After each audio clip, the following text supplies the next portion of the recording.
Your next unforgettable experience can happen anytime. Take an Amex card with you for rewards wherever you go. Morning coffee run with an old friend?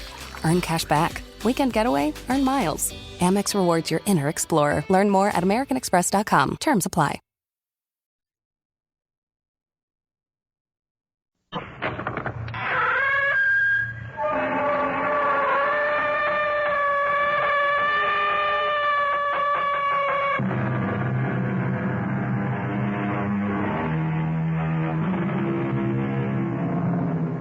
Come in. Welcome. I'm E.G. Marshall with another strange story about the world of the macabre. A very real world, by the way. Because if you think about it, haven't you said to yourself, I can't believe it, or that's the weirdest thing I've ever heard? Behind such reactions, there are explanations of a sort. Some make sense, others defy explanations because we huddle together in our small world, which is only a small part of an infinite universe. And nobody knows what unknown influences can change the course of our lives. For Joy O'Hara, it began not with an unknown influence, but with a policeman. Our mystery drama, The Three Elders of Lifeboat Landing, was written especially for the Mystery Theater by Roy Windsor and stars Mason Adams. It is sponsored in part by Allied Van Lines and Buick Motor Division. I'll be back shortly with Act One.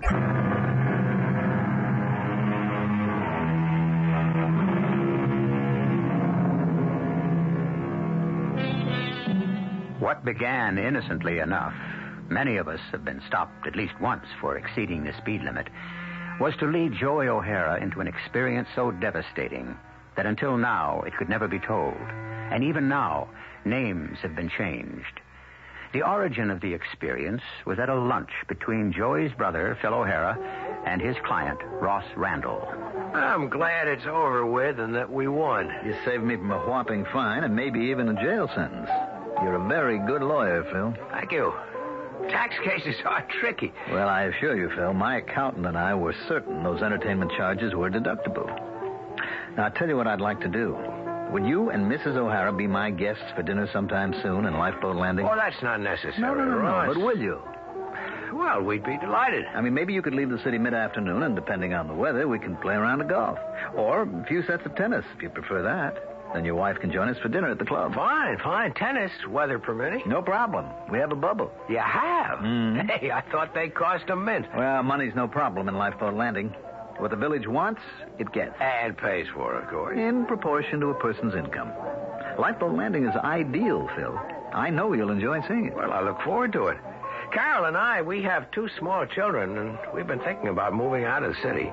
School's expensive, and we think we'd like to have them grow up in one of the suburbs. Well, Lifeboat Landing is not exactly a suburb, Phil. We're a village of 4,000 in southeastern Long Island. Actually, it's more rural than suburban. Beautiful homes, clean air, no crime. Really? No crime? None. Now, if you and Mrs. O'Hara have any interest in moving out our way, I don't think there'd be any problem. Just bring the money to the real estate agent. Not quite. First, you have to be approved by the 3 elders.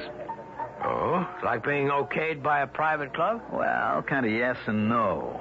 It's an integrated village, but the 3 elders... Who are? Overseers, if you will. They decide if a family is suitable for us and we for them. Only then is a family allowed to buy property in Lifeboat Landing. Well, isn't that discrimination? We refer to it as selection. I see. And what happens if one of the 4,000 strays from the beaten path? It's not a beaten path, Phil. It's an organized, disciplined, and worry-free way of life. Yeah, but what if someone gets out of line? Then what? The 3 elders get him back on line, or he leaves.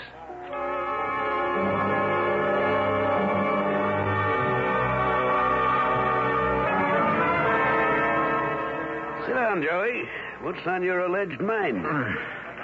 You've been editing this newspaper so long, you don't know a news story from a promotion for Aunt Lily's Golden Grits. You know what's on my mind, Frank. Yeah. And what happened to those 2 guys? And what about the cashier who was plugged and left for dead on the bank floor and was up and around the next day? I saw that myself before a guard showed me the door. Well, how do you know it's the same cashier? Oh, come on, Frank. I've been cashing checks in Lifeboat Landing for years on my way to Montauk for fishing. It's the same teller the holdup guys laid out. Well, how do you know that? We don't have a picture. Well, little Joey's got big ears. A pal of mine's a conductor on the railroad. He's been taking tickets from the guys who get on at Lifeboat Landing, and he hears them talking about the holdup. No question the cashier was killed. But the next day, he's back at work. Same cashier. And from what my pal overheard, the description fits. It's a miracle. Now, look, Joey, run along and play. Forget whatever's bugging you. It's months ago. So the cashier's okay. Good. Now go away. And the 2 stick-up guys? And what happened to them? They were caught by the police of Lifeboat Landing, but where are they? Well, who cares? In jail, probably, or sent upstate. But they haven't been. Since they pulled the stick-up, they've never been heard of. And that doesn't grab you? Frank. Now, let me give you some advice. I've been sitting at this desk for a long time. Lifeboat Landing's unique. Nothing that happens out there ever gets reported. I mean ever. Not by the island papers, not by us. Now, maybe that's because nothing ever does happen. If that's wrong, I don't want to hear about it. Well, I do. I'd be a lousy newspaper reporter if I couldn't smell out a story. You know who Mr. Lloyd is, don't you? Yeah, assistant to the publisher. What about him? He lives in Lifeboat Landing. Hey, then maybe he can help me. You want to be out of a job? What? I knew about your interest in those guys, so I spoke to Mr. Lord.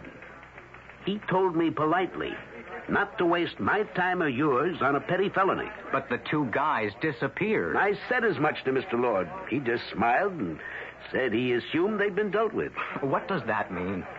Well, he said he didn't know. But someone must know. Joey, listen to the old ostrich. Keep your nose out of Lifeboat Landing. Or else I get the old heave-ho. Or worse.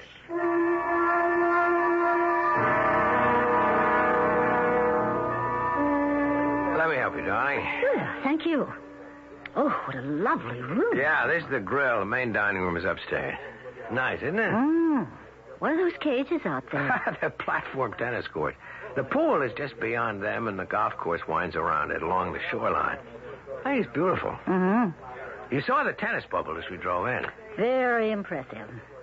This place must cost an arm and a leg. Would you believe $500 a year for everything except food and drink? It can't be. Yeah, Ross Randall told me. He ought to know. And the food is excellent. I had a late lunch here with him. I've never tasted better scallops. Is he joining us? Yeah, any minute. He stayed on in the sauna.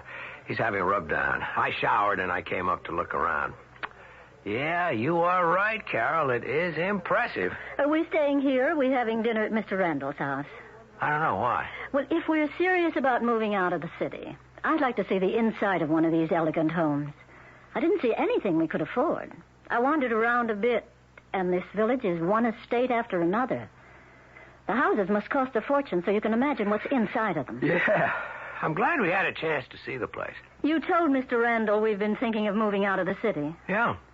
And he's pushing Lifeboat Landing. He's not pushing it, Carol. You move here by invitation. I don't like the idea of someone passing judgment on whether or not we're good enough for a place like this. Judgments are passed every day by each of us, darling. Don't sound like a lawyer. You know what I mean. Why can't we live where we please? We can, but not in Lifeboat Landing unless the 3 elders say we can. Phil, that's not democratic. I agree. It's autocratic. But can you put down these benefits? How did this place come about? Do you know? Well, we'll ask Randall. He could... wait a minute. Here he comes. I'm so very glad you could join us for dinner, Mrs. O'Hara. Thank you. You have a beautiful club, Mr. Randall. And the village, it's like a picture postcard. So you did have a chance to drive around. Well, just for a half hour. But I'm as impressed with the village as Phil is with your club. Are the dues really only $500 a year? Why should they be more? That amount is adequate to meet our costs. There are 1,000 families here, about 4,000 persons. Every family belongs to the club. 500,000 is more than enough to meet our bills. How did all this come about? I was asking Phil. Well, many years ago, this was just another potato farming area. Uh-huh. But about 35 years ago, a few men decided to buy the acreage and found a village of carefully screened families whose frustrations were common to all. Yeah, the interdependent community. You said it was something like that, I think. That's right. Color, race, religion meant nothing. We wanted families that believed in honesty, the work ethic, high cultural standards, and who abhorred waste, ugliness, and crime. Now, if in the judgment of the three elders a family qualified for residence here, they could make it possible. By saying, okay, you may buy the house? Oh, much more than that. We would make certain that you could buy the house at a price you could afford. I'd be in debt for life. No. Only a debt to the community. Now, you're a lawyer, Phil. If you bought a house in Lifeboat Landing for a pittance, your debt to the community would be as a lawyer.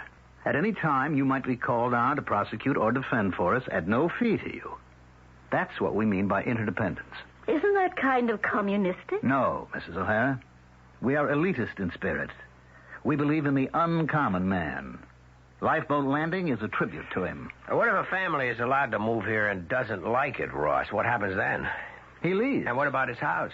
He sells it only to a person the three elders have found acceptable. What if he objects? Just ups and sells it to someone he knows who hasn't been approved by the elders. Well, he's warned not to, of course. Yeah, but say he's stubborn and he doesn't listen. Then his house might be razed. Level to the ground?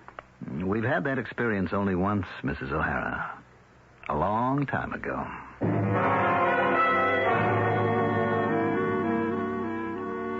Well, Ross? We could use another lawyer, Fritz.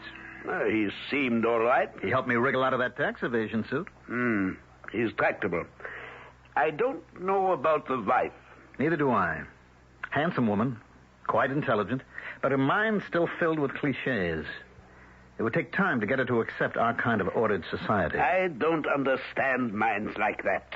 Here we offer everything, literally everything, but the Mrs. O'Haras of the world treasure more than anything the right to defy, to act independently. Well, she might come to see that in time. The system works. Oh, which reminds me, Ross, Mr. Lord spoke to me about one of his reporters who is interested in those two hoodlums who held up the bank and shot the cashier. No. That's all been disposed of, hasn't it? It was at the time. You did a miraculous job, Fritz, in saving his life. I won't ask you how you got him back on his feet the next day, but I marvel at your skill. Thank you. Who's the reporter who might come snooping around? Joey O'Hara, your Phil O'Hara's brother. Oh, I see. That's too bad. Well, we'll be on the alert for him. Yes. He could be an embarrassment. So, you and I have doubts, yes? Yes. Let's have Larson show the O'Haras some houses, and then we'll meet and hear his opinion. Phil's all right, but I'm not sure about his wife. And the reporter brother, if he becomes persistent, you'll know what to do.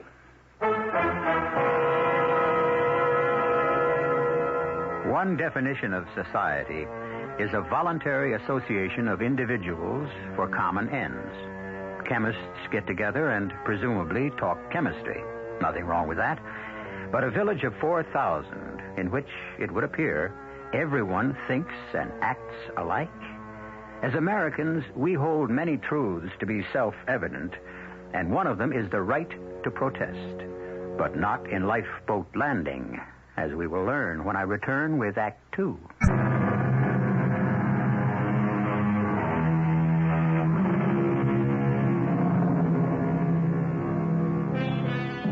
As a nation, we are protesters. Protest to Americans is second nature. We protested the tax on tea, and a nation was born. We protested against slavery, and a terrible civil war followed. We have died to preserve the right of each man to independent thought. Perhaps we haven't realized the ideal of making the world free for democracy, but neither have we become robots in an ordered society. In our story, it's not Yankee go home, but Joey get lost. Joey, I mean it. Get lost. Not a chance, old pal. Guess who's going to help me get the inside dope and what happened to those two guys? My brother, Phil. You got a brother? I thought you were one of a kind. I am. Phil's another type. I like Phil already. What's his racket? Uh-oh. Hold it. That your brother?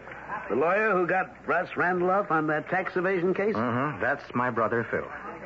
He's bought a house in Lifeboat Landing, and he and the family are moving out there in a couple of weeks. That's my inside track, baby.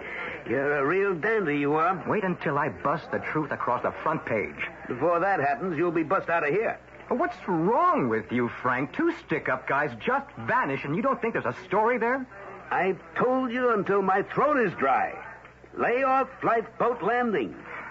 Something smells out there, Frank, and you know it. I've got a right to ask questions. No one can toss me in the clink just for asking questions. No one has.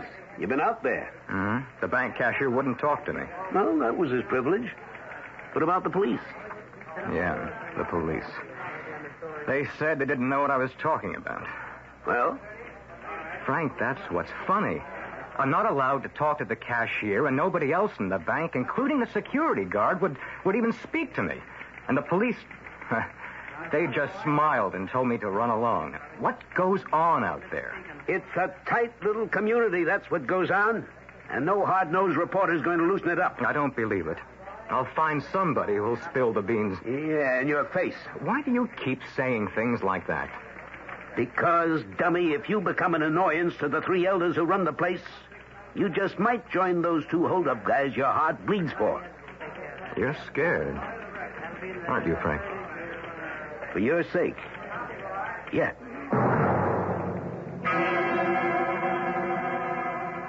Thank you, officer. That will be all. Yes, sir. Good night, gentlemen. You run a pretty high-handed community. Yes, Mr. O'Hara. We do. I go over the speed limit by 10 miles an hour. But you did go over the limit. Isn't that so? Get it over with. How much? Well, there's no fine. Only a warning. Swell, but I got the message when the cop picked me up, so what's the point of this little get-together? There are several points, Mr. O'Hara. You're Ross Randall, right? That's right. And it was your brother Phil who defended me in a tax suit and who has since been allowed to move to Lifeboat Landing. So I heard. I was on my way to his housewarming party. We won't keep you. But as Dr. Heinemann just said, we must give you a warning.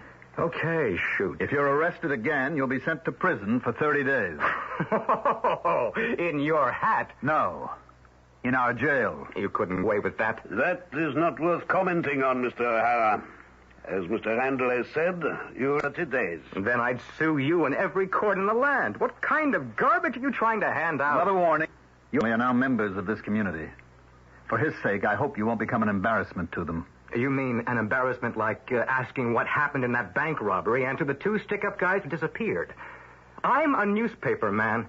There's a story there, and I'm going to dig it out. Or fish it out, if you get what I mean. I have no idea what you're talking about. And I don't suppose you have either, Mr. Randall. Mr. O'Hara, this is a civilized village. We don't have crime here. If crime enters our community, we deal with it quickly and discreetly. That's why you've been brought before us. Don't break our laws. We obey them, and visitors must. And for your own sake, stop your search for those imaginary hoodlums. All right, you're free to go. Won't you stay overnight, Joey? No, thanks, Carol. Forget what happened, kid. It's not a federal case. Well, it's going to be before I get through with it, Phil. And you're going to help me. You're back on the vanishing stick-up, man. Give up. That happened months ago. I wish you'd forget it. How can you say that? Don't you care? It's none of my business. And you've been told that it's none of yours. And the more I'm told to lay off, the surer I am that there's something strange about Lifeboat Landing. No, not strange. Different is all. It is different. It's highly organized. Each of us helps the other guy. If I have a problem, I can get help. If someone here needs legal advice, I'm here to supply it as a neighborly obligation. Now, what's wrong with that? Everything. You have no privacy. You've sold out to a weird society that provides you with every material benefit in exchange for dumb obedience. You've got it all wrong, Joey. I think and I say what I please. I go to work freely and come home to a fine house in an ideal community. Phil, can't you see what kind of place this is? You call it an interdependent society.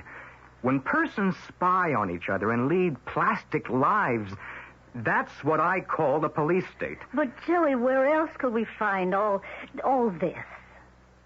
You'll admit it's a beautiful village. Sure. And Vienna was a beautiful and carefree city until the Nazis took it over and the Gestapo paid neighbors to spy on neighbors. Isn't that the system you've got here? You understand, Carol. I can see it in your eyes. It's too much housewarming, pal. Spend the night, huh? No, I'll be on my way. Look, both of you, I'm sorry to be like this. It's your home, your community, and I wish you well. I hope it works out. It just wouldn't be for me. I don't like regimentation. Never mind. It's a great source of satisfaction to me to have everything organized efficiently. This village works. And everybody obeys, including the opposition. If there is one. Of course there is. But the majority opinion prevails and everyone accepts it. That's brainwashing, Phil. Well, what about it? Can you help me find out what happened to those two guys? You've been told not to snoop, Joey. Uh-huh. Meaning you won't ask questions for me. Well, then I'll have to find out for myself. I'll say good night. I'll see you to the door. So long, Phil. Good night. Please don't stir up trouble, Joey. I'll try not to, but... Carol, this place is not for you. If I can't stand it, we can always leave. I wonder. It's one thing to get into a secret society. Getting out's another. Oh, I wish you wouldn't say things like that. It makes me feel spooky. You said it. I didn't. But I know how you feel.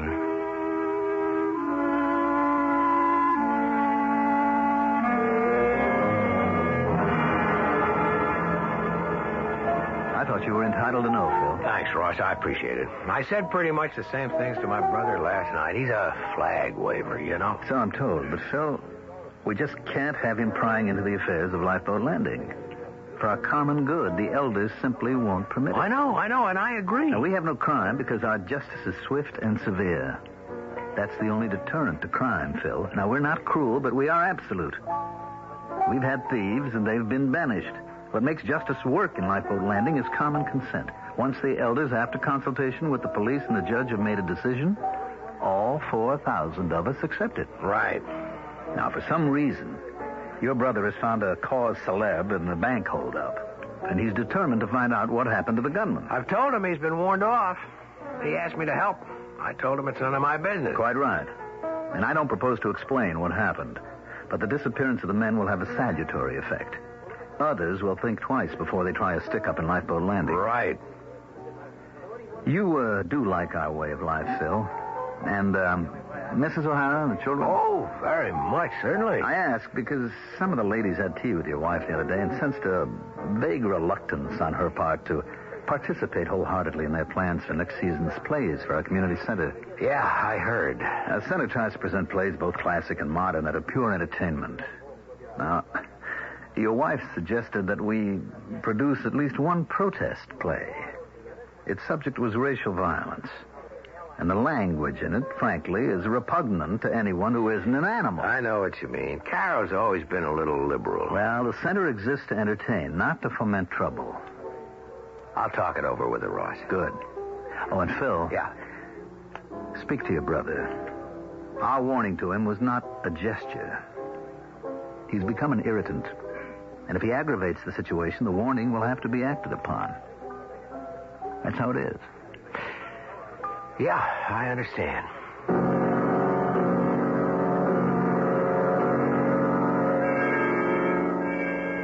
Just who does he think he is? Ross Randall warning me. All he said was if I broke the speed limit again, I'd go to jail for 30 days. Ridiculous. I'd have a lawyer spring me in half an hour. He wasn't talking about you being arrested for speeding. Worried about me snooping into what happened to those two hold-up men, right? Joey, why don't you drop that? Not on your life, But what Carol. do they mean to you? They were just a couple of bums who got caught robbing a bank. And vanished. So what? So everything. Look, I don't even know who the guys were, and they're probably no good, but this is America, Carol, baby, and those guys were entitled to a hearing before a judge and then sentenced. You just can't be rubbed out. That happens in a police state, but not here. Can't you see that? I give up. It's your neck, Joey. I'm not afraid of Ross Randall. He's not going to feed me to the sharks the way he did with those two hold-up punks.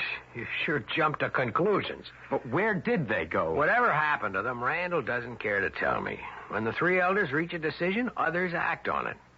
There are 4,000 of us here, Joey. Us? Are you one of them now, Phil? Yes, my law practice in the city has increased by half since we moved to Lifeboat Landing. We love our house, the schools are good, the village is kept beautifully, the club is marvelous, and our neighbors are congenial. What more could I want? Freedom. Freedom to think and to act as you please. We have all the freedom we need. Oh, come on, both of you. Let's not get nasty. Joey, we're here. We now belong to Lifeboat Landing. You don't like it? That's okay. But please, let's not have any more quarrels. And listen to what Phil's been trying to pound into your head. Mm-hmm. The warning. We'll see you in town, Joey, not out here. Okay. You still don't see why, do you? I'm not that dumb. They've got me marked. I don't know that. But you sense it. Well, that's okay. It's not going to stop me. I'm going to expose Lifeboat Landing for what it is, a fascist commune.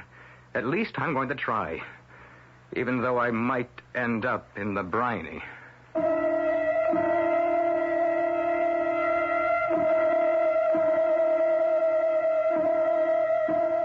Aristotle wrote that democracy arose from men thinking that if they are equal in any respect, they are equal in all respects.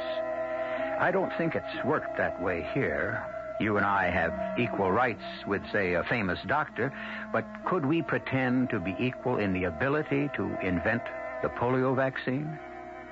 More on the subject as it applies to Lifeboat Landing when I return with Act 3.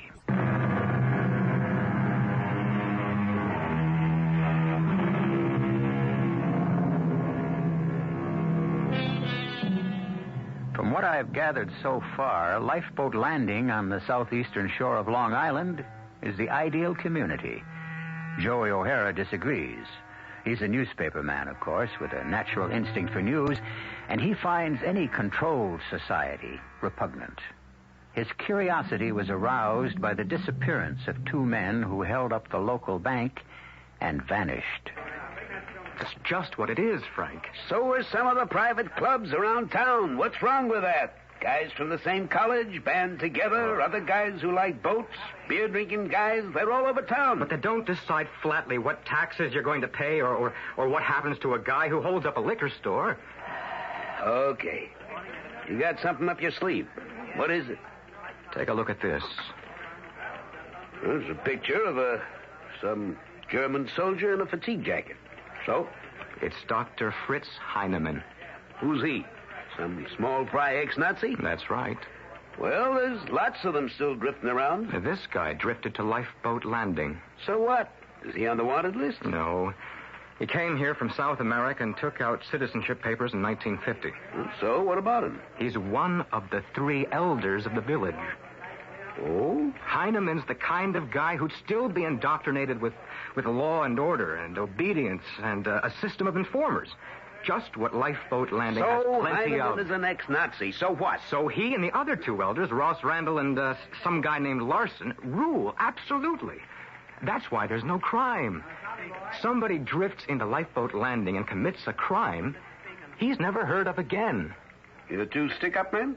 They got it, Frank. It's easy to cover up 2 murders if 4,000 persons want it covered up. And what I want to do, Frank, is to begin to write a series of articles about the place. No good. You said nobody out there is willing to talk. What you think is one thing. But unless you got facts, we'd be inviting a libel suit. The paper can't print a story without possessing hard facts. You haven't got any. Oh, sure, you know about Heinemann, and you got a bug in your ear about the 2 hoods. But what have you got really? Nothing. I've got more than that. Look, if the 3 elders weren't worried about an investigation, would they warn my brother that I could get hit? Would your brother testify that you'd been threatened?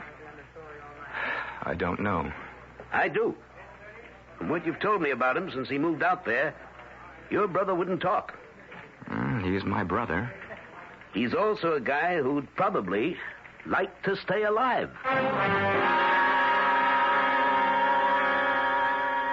Now what? They just want to come here and talk. You know, that makes me nervous. I feel the way I used to feel when I hadn't done my homework. What have I done now? The play committee? Oh, no. I saw the light. No protest play for next season.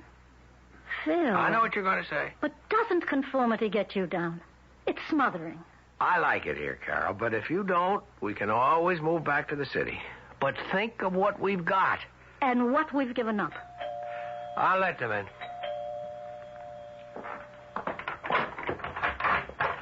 Hello, Ross. Hello, Fritz. Come on in. Thank you. We won't be 5 minutes, Phil. Good evening, Mrs. O'Hara. Hello, Dr. Heinemann. Ross, please sit down. Shall I stay, or Oh, please. do you want me? Please. What we have to say is for both of you. Sit down, Fritz. Phil, we think we've made a mistake. I really made the mistake, but the elders act together. We share credit and errors. A mistake? Ross and I met with Mr. Larson, the third elder, and we have concluded reluctantly that Lifeboat Landing is not quite right for your family.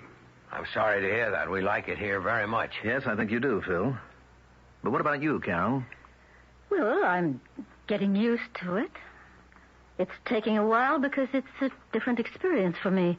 But I love my house and everything else about the village. Yes, physically it is perfect, and the reason for that is efficient organization.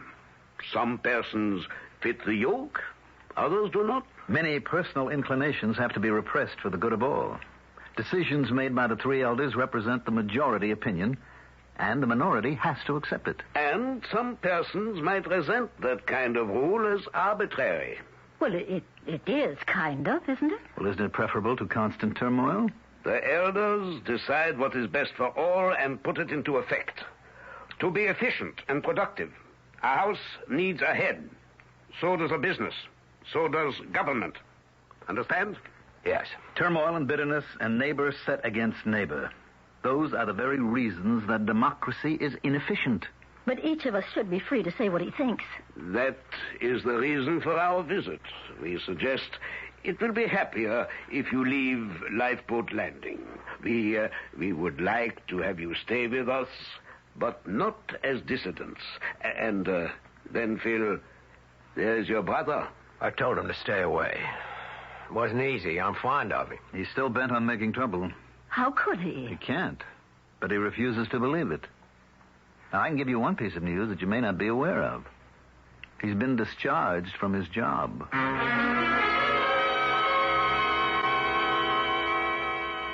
You won't give up, will you, Ross? Well, I do like him, Fritz.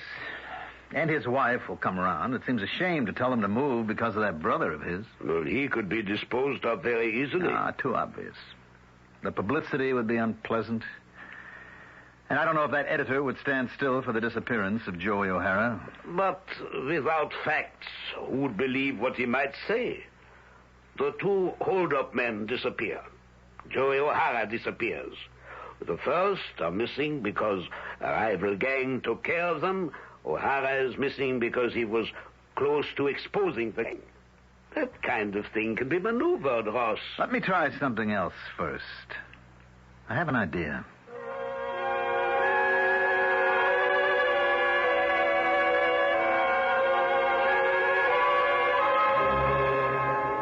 You sure it's okay for you to be seen with me, brother Phil? Come off it. I mean it.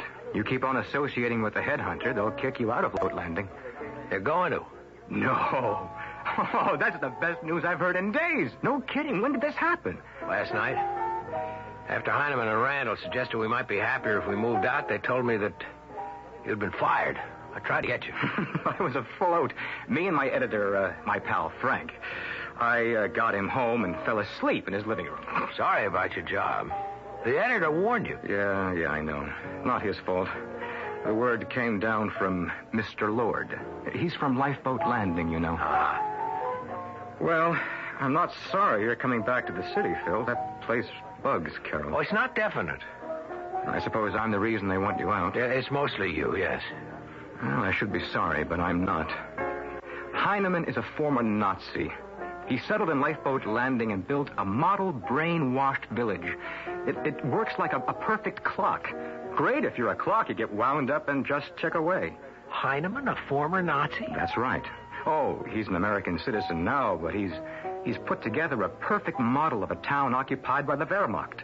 Everybody's smiling on the outside, spying on their neighbors, scared stiff on the inside because if you step out of line, the three elders will get you. That's not quite true, Joey. Before they take an important position, they poll the heads of each of the families. Mm-hmm. And you're going to disagree with what the elders recommend? Not on your life. Another thing about Heinemann, he's also some kind of faith healer. Now, what does that mean? I've heard that he can effect some remarkable cures. He's an internist, but he also dabbles on the side in faith healing. The reason I got interested was that bank cashier. He was left for dead. The next day, he's up and around, good as new. I don't believe it. The faith healing, I mean. The guy probably was just nicked. I believe it. I'd believe anything about Heinemann and those other two. Are you all right for money, Joey? Sure. I'm rolling at about $140. Well, if you need any... Thanks. And what now? Now I've got another surprise for you. I'm having cocktails at 6 with Heinemann and Randall at your community club in lovely Lifeboat Landing. Oh, come on. What for? Persistence pays off. They're going to tell me all about the two hold-up guys who floated away into space.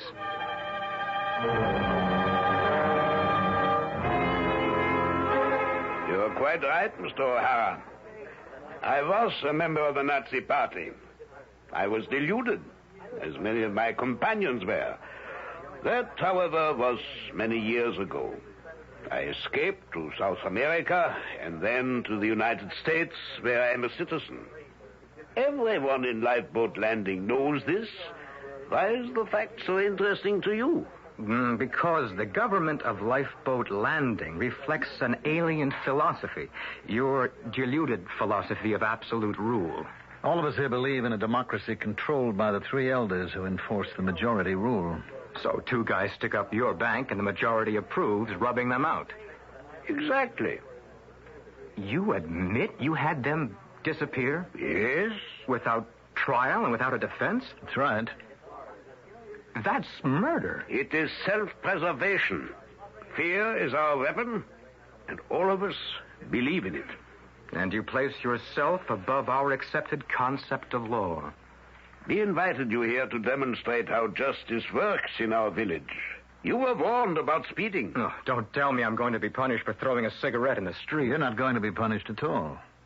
But you are about to be rendered ineffective in your attempt to expose us for our way of life, which includes, when it's necessary, the act of extermination. Oh, you're giving me a mighty juicy story, Mr. Randall. And you may feel free to write it if you want your niece, then your nephew, then Mrs. O'Hara, and then your brother to drop out of sight forever.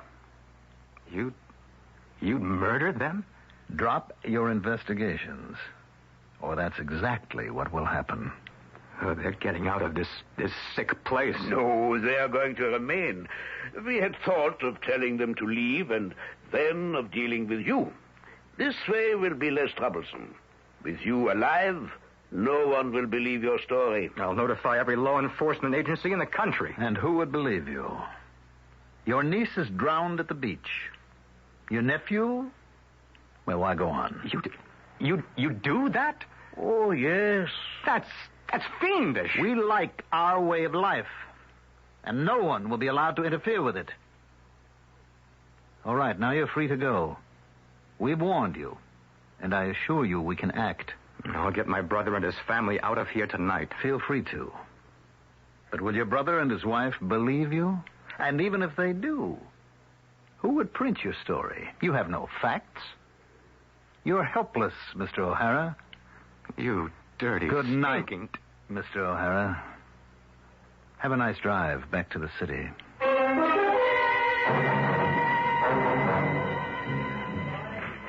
Where are you calling from, Joey? What? You say they'd knock off your family one by one? Joey, are you sober? All right. Save the language. Huh? Yeah. I'll do better than that. I'll have the state police escort Phil and his family back to New York.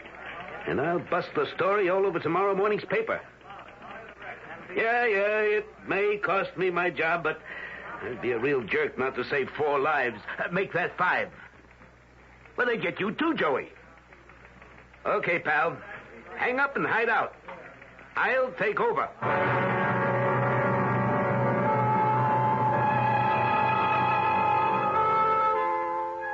A fantasy?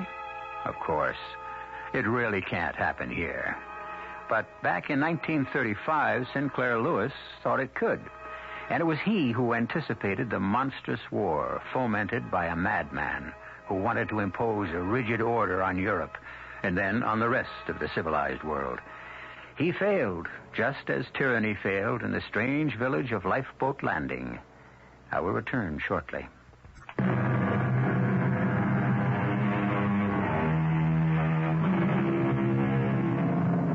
Our cast included Mason Adams, Ann Shepard, Mandel Kramer, Robert Phelps, and Guy Sorrell. The entire production was under the direction of Hyman Brown. Radio Mystery Theater was sponsored in part by Buick Motor Division and Allied Van Lines. This is E.G. Marshall inviting you to return to our Mystery Theater for another adventure in the macabre. Until next time, pleasant dreams.